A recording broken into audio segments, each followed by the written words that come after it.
A wave of layoffs and closures is sweeping across Poland. Companies are choosing to operate abroad. Why is this happening? And will there be a government response to this economic crisis? When suddenly a family member, a husband or wife, loses his or her job, it really becomes a problem these days when everything becomes more expensive, when electricity and gas become more expensive, when fuel costs more than 5.19 zloty per liter.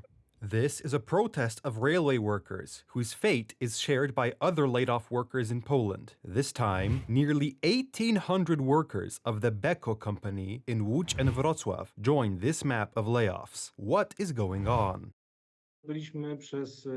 For 2 decades, we were a European assembly plant, doing relatively simple jobs for the industries of other economies. The government should have some kind of strategy for economic development, because if these simple jobs keep disappearing, then you need to think of how to develop economically and create more of those better jobs. According to Beko's announcement, Polish manufacturing plants, specifically those in Łódź and Wrocław, have been struggling financially for several years. Nearly 1,800 people are expected to lose their jobs by the end of April, and German companies are benefiting. At a PKP cargo site, a Deutsche Bahn employee asked if he could take pictures. A man wearing a vest with the Deutsche Bahn logo and a German accent showed up at the Lublin section hall and asked if he could take pictures of the repair hall and locomotives. I prohibited him from taking pictures and ordered him to leave the premises immediately. Now that Polish railway workers are protesting, it seems that Deutsche Bahn Cargo Poland is actively recruiting new employees in Poland.